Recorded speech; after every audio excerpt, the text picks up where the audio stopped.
Good morning. Xavier said yesterday afternoon went well. Yeah, and how about you, Ayaka? What were you up to yesterday?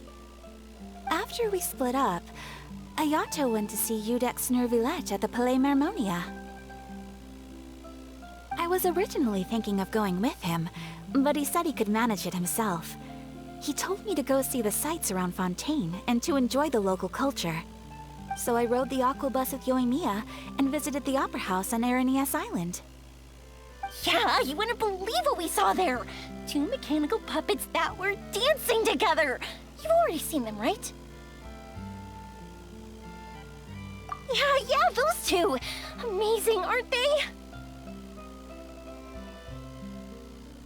We sat and watched for quite a while. It was mesmerizing, like we could keep watching them forever. Oh, it was the same for us the first time we saw them too! Afterwards, we went swimming at the beach! Well, diving to be exact. It was the first time I ever breathed underwater! I held Ayaka's hand and we counted down together. 3, 2, 1, and then splash! We were beneath the waves.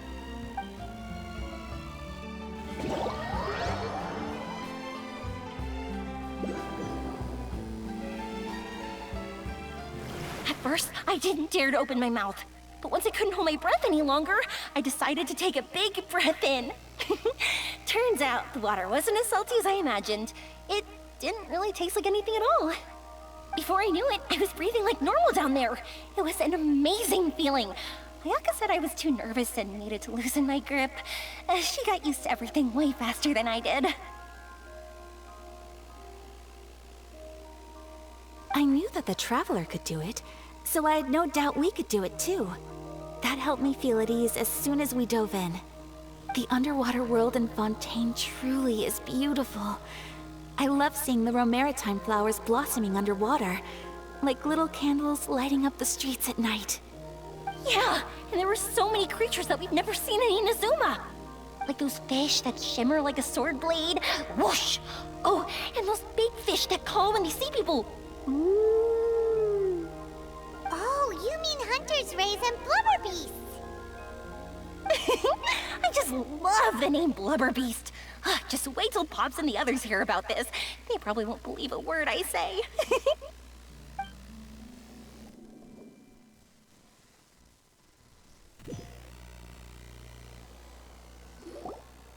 Yoimiya was down there for quite a while.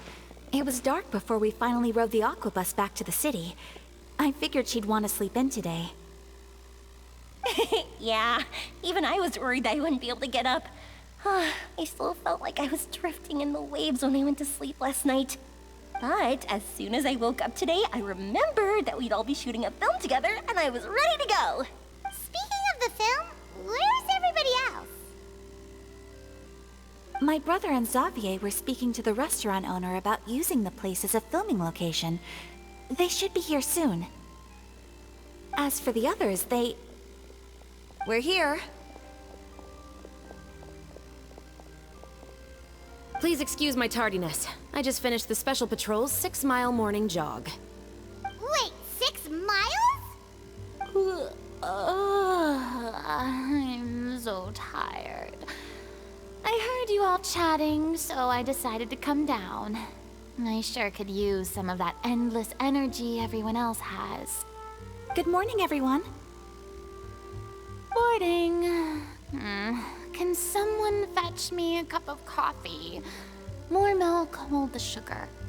Sure, I'd be happy to do that for you. No, you can't go anywhere. Please, have a seat over here so I can get started on your makeup.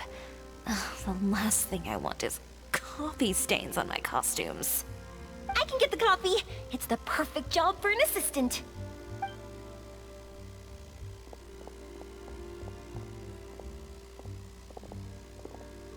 So much energy. Seriously, what's her secret? Oh, Yoimiya's always like that. But you sure look exhausted, Farina. It's because you're not used to waking up so early, huh? Of course not. I spent the whole night reading the novel from cover to cover, marking sections that either need to be omitted or adapted. Wow, Paimon didn't expect you to be so thorough. Well, I was the biggest star in all of Fontaine after all. It takes more than just a pretty face to earn a reputation like that. I know how to get serious when the situation calls for it. I went all out when I was acting as an Archon, so why wouldn't I do the same for my own life? Here's your coffee, Director Farina.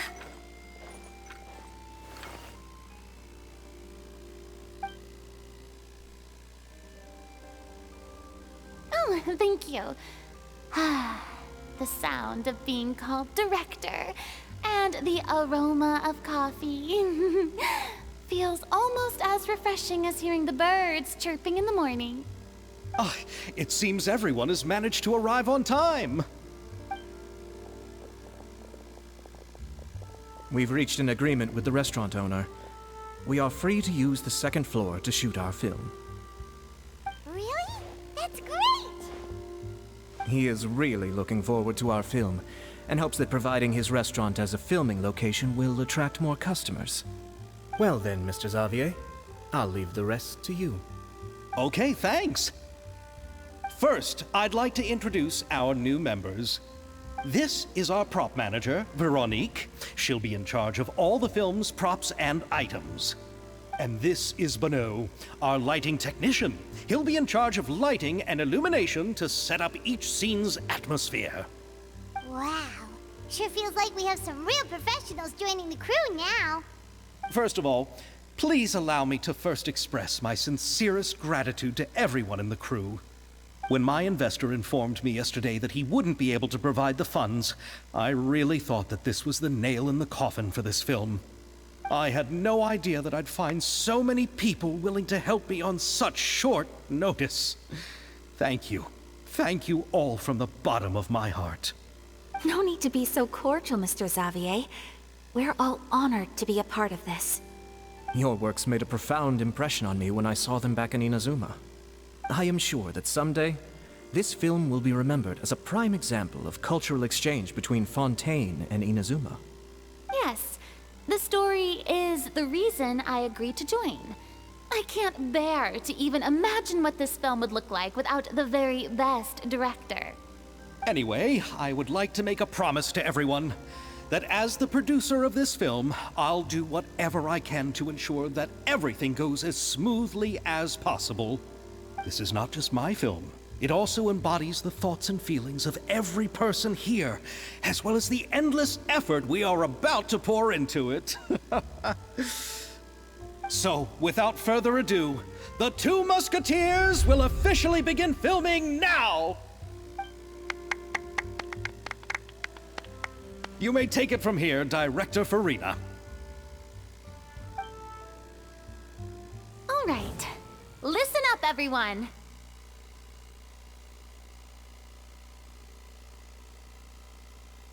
The first scene takes place when the two young musketeers are living at the Baron's home, still unaware of all that is about to happen to them. We'll need props and lighting to set the scene. Our lead actors can go get their makeup done, and extras, please take this time to go over your positions. Whoa, seems Farina's really kicking things into gear as the director. Is everyone clear? I don't want anyone traipsing around the set like umbrella finches. All right, cameras will start rolling as soon as the set is ready. Let's make a film that'll make some serious waves in Fontaine. Not the kind of waves that drown people. I mean, the good kind of waves. Seems like she's still a bit traumatized by that. Anyway, let's go see if there's anything we can do to help.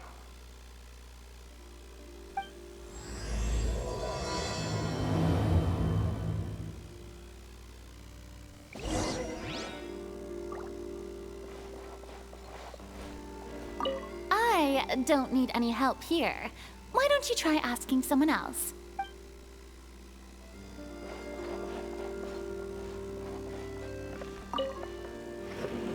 How about here? A little more to the left. You got it. Hey, No, I'm fine. You know, doing the lighting is kind of like designing a fireworks show. It's interesting to imagine what kind of atmosphere the lights will create. I heard that the Traveler will be operating the camera and Paimon will be the clapper loader, right? Those roles are just perfect for the two of you. Really? Is that because it'll be easy for Paimon to hold the clapperboard while flying? Well, sure, there's that, but that's not exactly what I meant. I just think that after all your journeys together, you two must have developed a super close bond and just naturally know how to work with each other. If I'm not mistaken, the director will want the cameras rolling as soon as the clapperboard goes clack. Oh, I see. It's amazing to see the magic behind filmmaking. Yumiya, we need lights over there too. Oh, on it! I've got to get back to work. Chat with you later. Oh, it's exciting to see so many people working together to bring the film to life.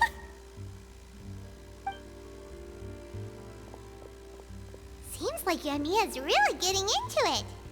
But she was right. We do have a super close bond, don't we? Paimon's really happy to hear that.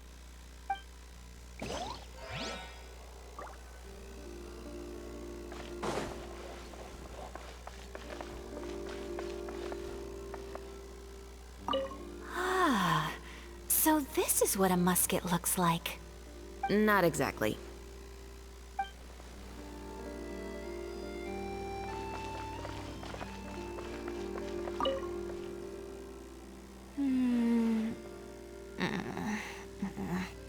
Ayaka has mentioned you to me before. She said that you two were great friends when you were kids. No talking. I'm thinking about how to do your eyeshadow. Ah, yes. To help me really look the part. To achieve a more young and naive look for this scene. Are you saying the wrinkles around my eyes are too deep? You just have too much of a calculating look in your eyes. You sure don't mince your words. It seems you really haven't changed much. Quiet.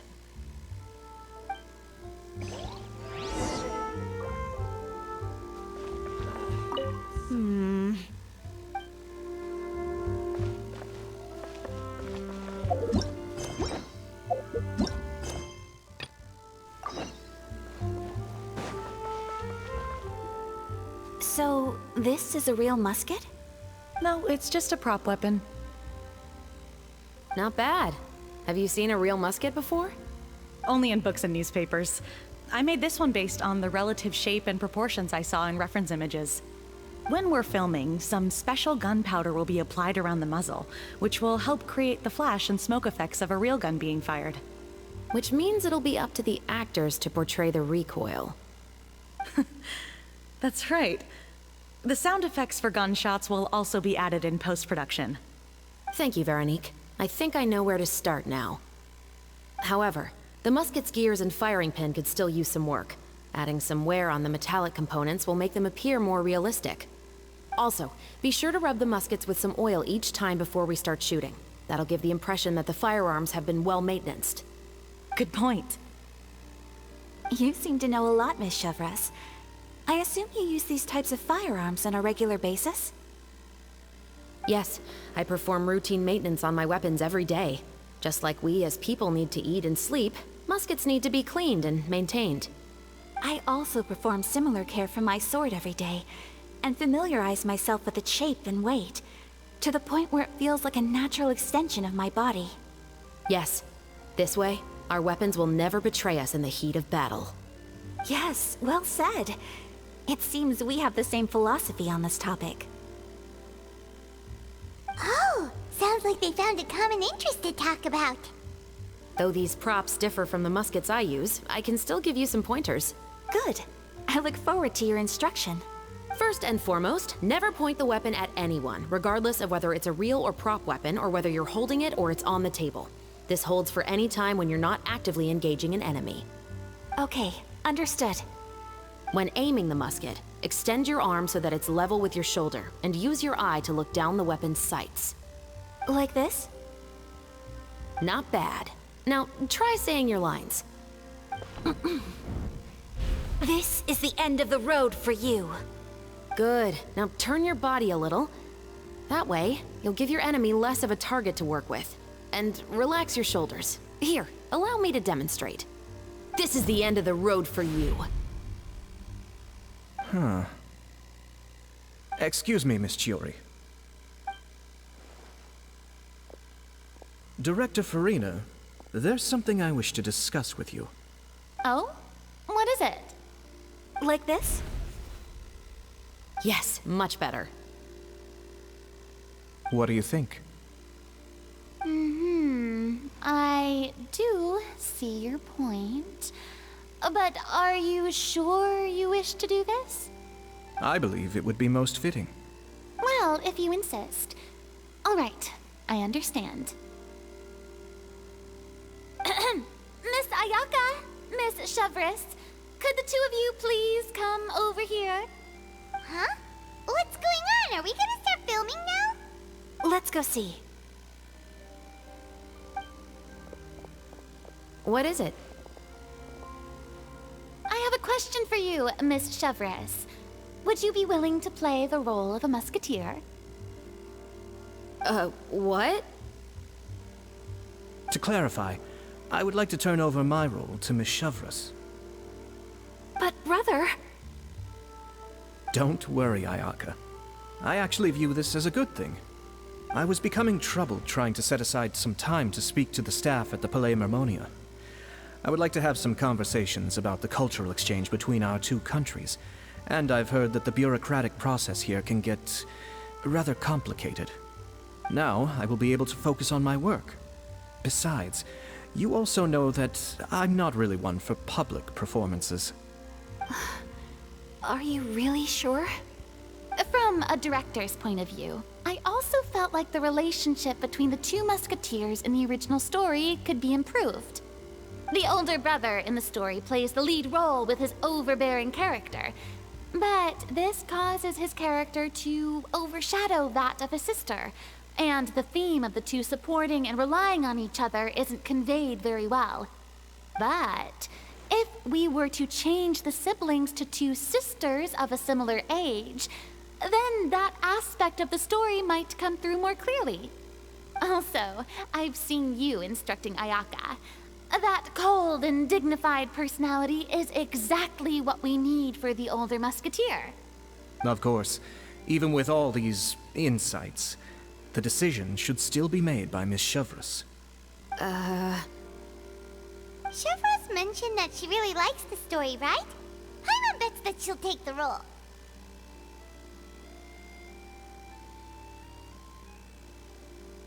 All right, I'll take the role. Good. It's decided then. I'll get started on making edits to the script. We'll also need to make some immediate adjustments to the lighting, props, and costumes. Oh, I have a feeling that our adaptation will be even better than the original story. You're doing a great favor for me, Miss Chevreuse. You have my gratitude. Don't mention it. I like this character, so if anything, I should be the one thanking you. Well, since my brother is the one who brought up the idea, I suppose there's no need to worry. Let's go, Miss Chevreuse. I look forward to working with you. Please, just call me Chevreuse.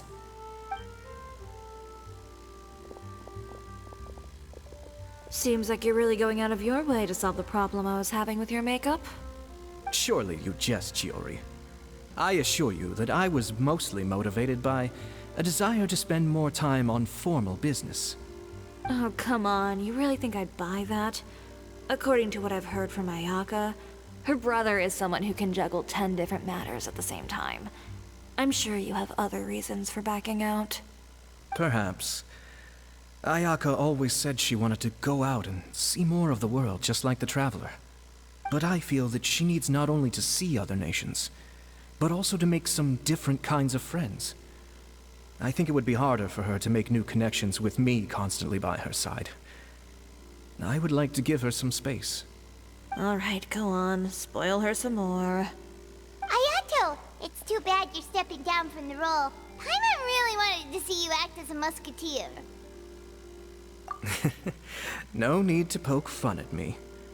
I'd wager that you also felt that I wasn't the best candidate for the role. It's a little hard for Paimon to imagine you saying those lines. Yes, I've made an appointment to meet some people from the Palais Mermonia.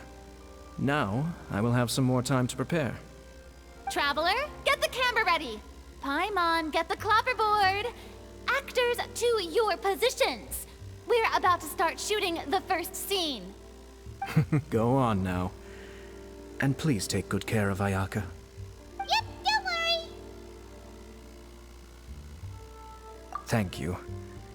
I look forward to seeing the film when it's finished.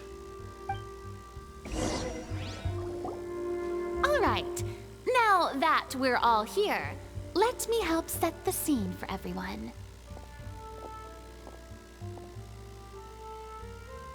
The first scene takes place when our two main characters are still living at the Baron's estate. They've been ostracized and verbally abused by others in the household, but they still have no idea why. We want to capture how naive and innocent they are despite their pain. Chevreuse will be playing the role of the older sister, Tulip, and Ayaka will be the younger sister, Iris. Be sure to get close-ups of the main characters at the right moment. Silence on the set! Lights, camera, action! Let's go! Tulip, Mother's been out for quite a while now. Perhaps she went to pick some flowers on the way home. You know how she loves flowers. Iris, Tulip, I'm home.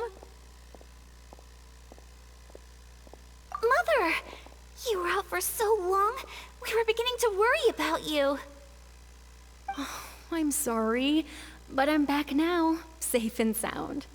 Here, I brought your favorite treat, apple turnovers. Mother, what are those bruises on your hand? Huh? What bruises? Oh, I must have bumped into something while I was working yesterday. But I didn't notice them this morning. Then perhaps they're from when I accidentally tripped when I was out just now. By the way, did you have fun playing at home? What's the matter, Iris? Well, we've realized that no one really wants to play with us. They even took Iris's doll and spat at us. And they even called us names. They said we were... Shh. It's all right. Don't worry. Girls, listen to me. It doesn't matter what anyone says. Don't listen to them.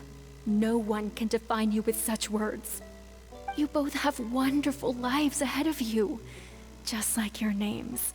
You will both blossom like beautiful flowers.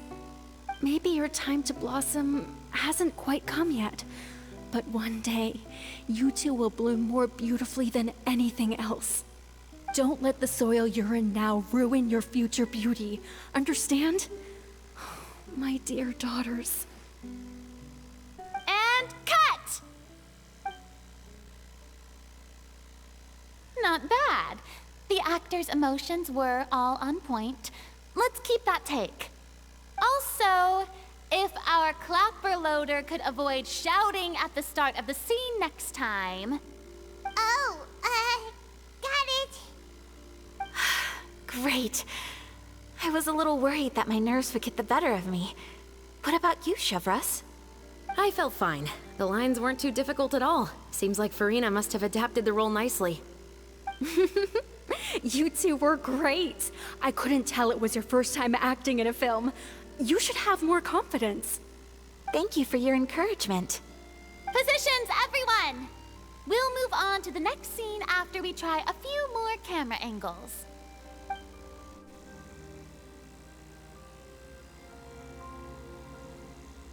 This scene is when our two characters return home, only to discover their mother has been murdered. Ready? Lights! Camera! Action! Mother, we're back. Mother?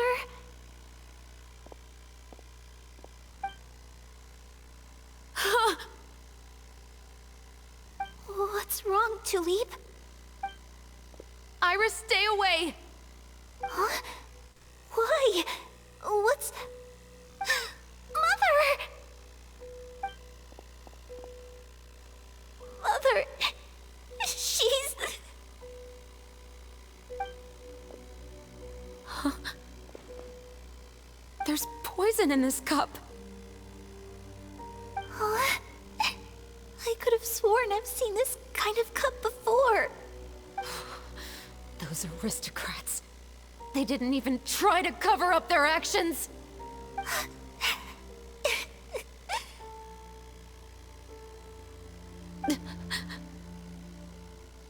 Iris, we need to leave this place. Leave? But now that Mother is gone, where can we even go? Anywhere. All I know is that we can't stay in this house. But are we just going to let them get away with this? We'll have our revenge, I promise you. Just not right now.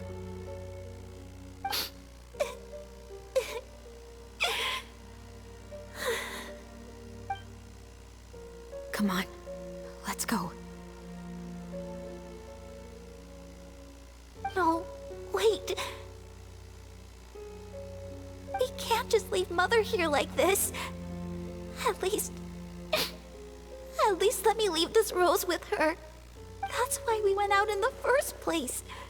To buy her this flower. All right. Goodbye, Mother. We'll avenge you. Someday. And cut!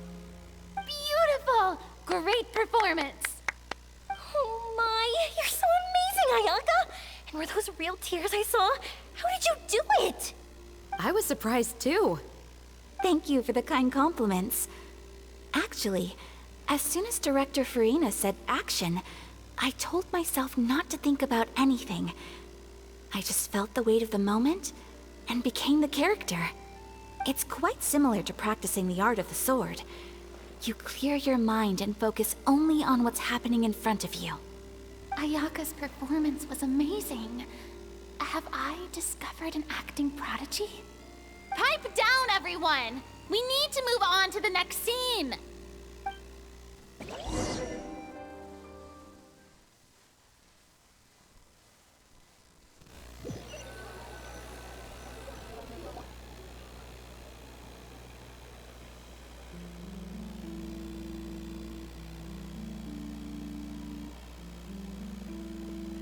Huh? Are we done already? But Paimon wants to keep playing with the clapperboard. How do you feel, Traveler? Is your arm sore from holding the camera all day? Good work, you two. You too, Chevreuse. You were quite the actress today. I've read this novel many times before. I have a good grasp of my character's mindset. Anyway, do you remember my request from yesterday? Oh, right! We were having so much fun that Paimon nearly forgot. You have a case where the murders seem really similar to the cases in the novel, right? So, how are they similar exactly? In the story, the main characters grow up to become two musketeers, always using their guns to carry out their revenge. And on each of the victims, they place a rainbow rose as a signal that they've returned.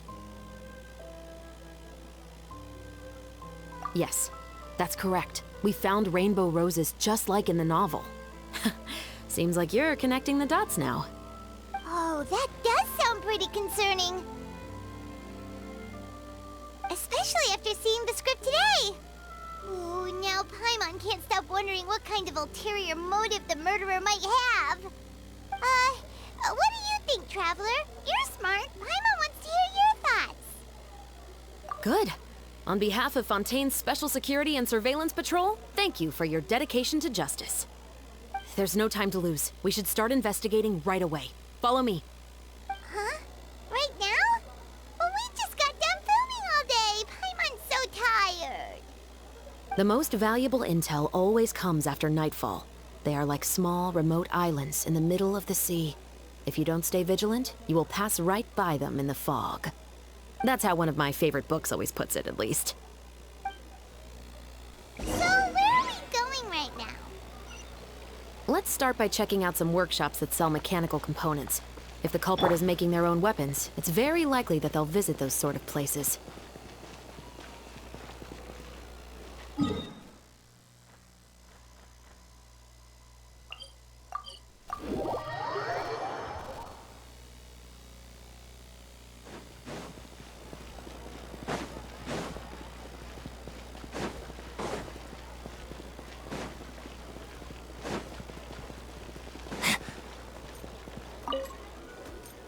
Welcome to Leschots Clockwork Workshop. How can I help you?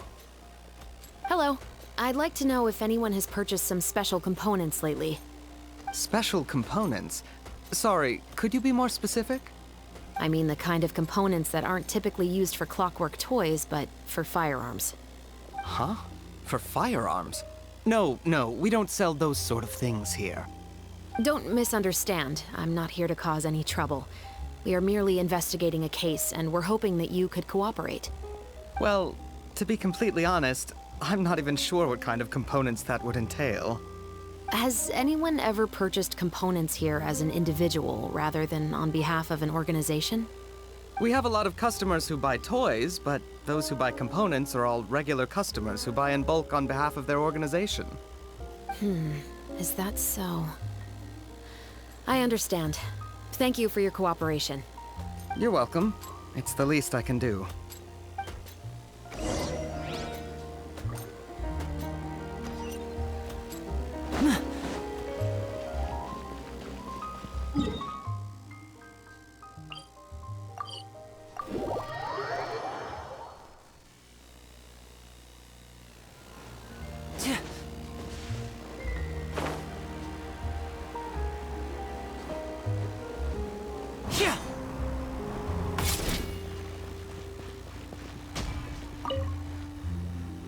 Oh, hey, Chevreuse. Run out of oil for your musket again? Hello, Estelle. I want to know if anyone has come to your shop recently to order some firearm components. Oh, is this another case? Let me think. I don't think so. Some people have requested that I make some prop guns for the Fontanalia Film Festival, but I refused all of those requests. Oh? Why's that? Because there's no profit! I only make things here that can do some real heavy lifting. I don't have the energy to make some new molds just for the festival. Then has anybody come specifically looking for mechanical components? Well, I usually sell off my scrap to the Fleuve Cendre. I don't typically give them to one specific person. I understand. Thanks for your cooperation. Don't mention it. Always happy to have the Musketeers' patronage. Seems like we haven't found any leads to go off yet. Yeah, unfortunately. All right, let's head to Fleuve Cendre next. Huh? Are you sure? People might not be so thrilled to see the captain of the special patrol there. You think so, huh? Then I guess you don't know. Huh? Know what? That I grew up in Fleuve Cendre.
It's been a while, Tetro.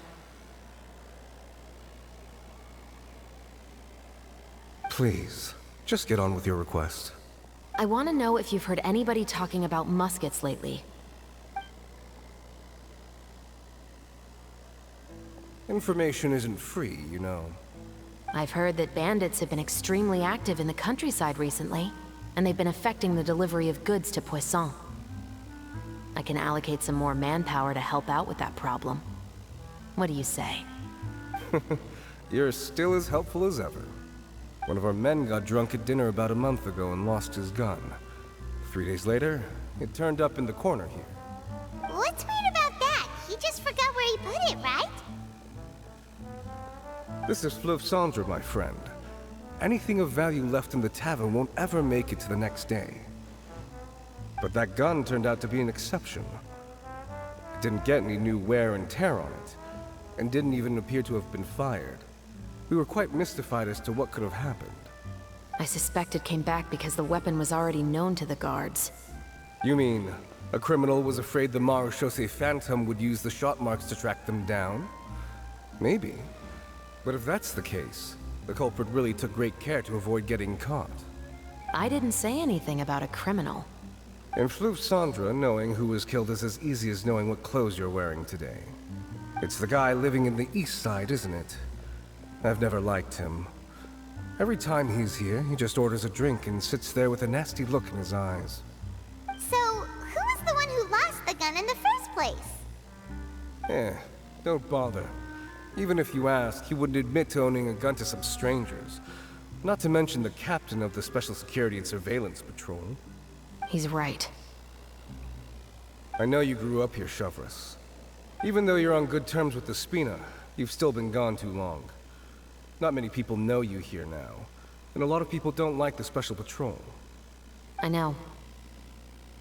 So take my advice and don't show your face too much around here. It's for your own safety.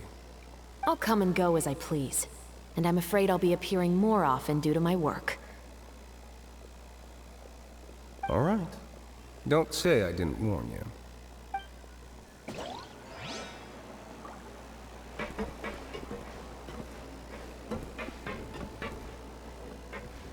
Adventuring underground is way more fun than I thought.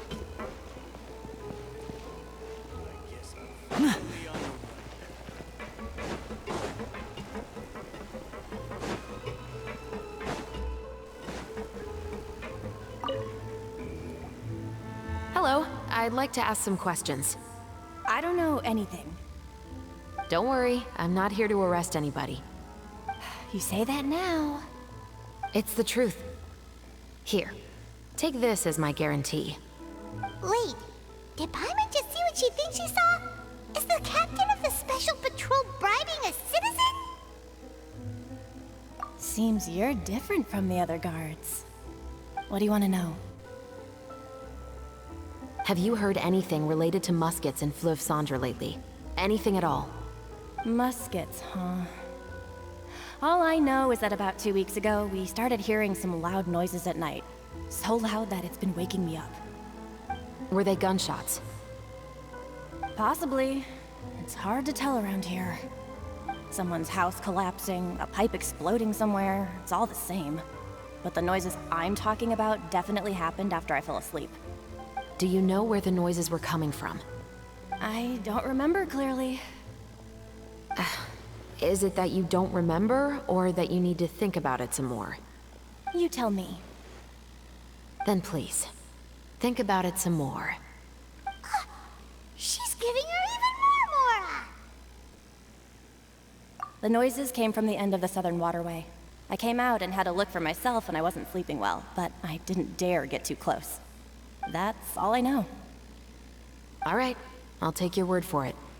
Thanks for the pâte de fruits.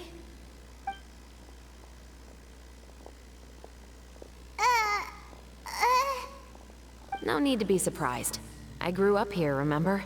I know how to get people around here to talk. My apologies, I'm all out of sweets. Though I do have some other tempting snacks in my custody. Fries, fried chicken, and even onion rings. But taking care of junk food is my responsibility. You're better off sticking to your normal, nutritious diet. Now then, let's keep going.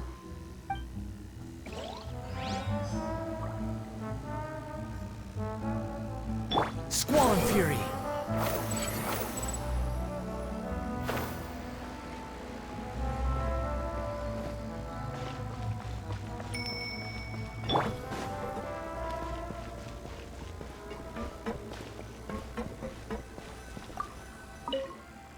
What's all this? Some broken planks and barrels, as well as some liquor bottles? Yes, but have a closer look, Paimon. Even though somebody has purposefully tried to clean them up, these are obviously marks from musket bullets. In other words, someone was here trying to improve their shot. They were using the barrels and bottles for target practice. Could it have been the killer? Your guess is as good as mine. Although many people at Fleuve Cendre own guns, few hide the fact from others. And even fewer would go to such lengths to hide markings from practice shots. Anyway, let's go. There might be more to this.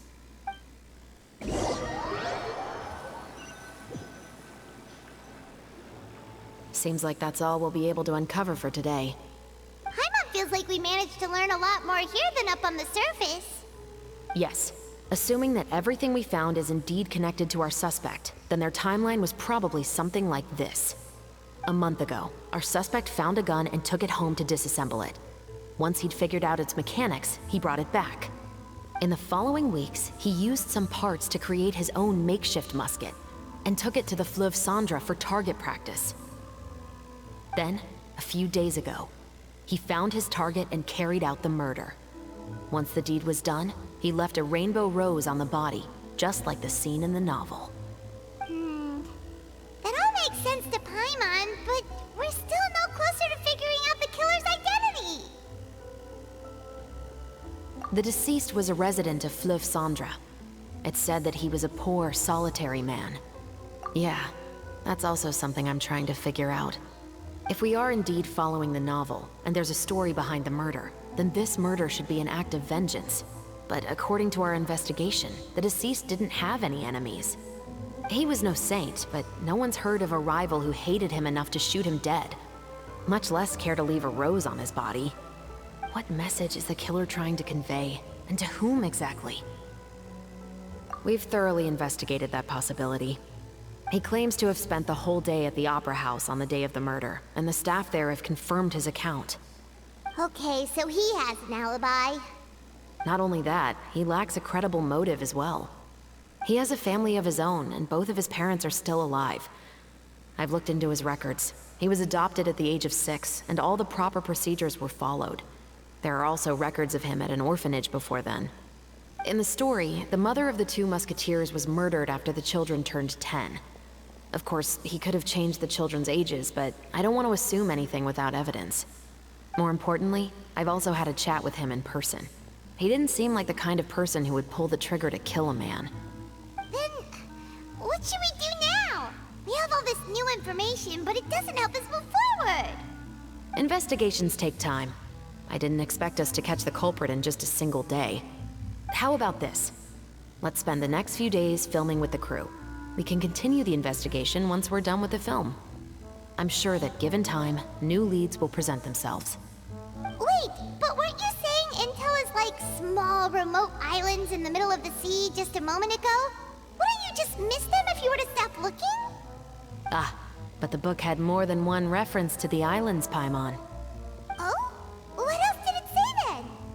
As long as you spend enough time sailing through the fog, you'll eventually come across an island.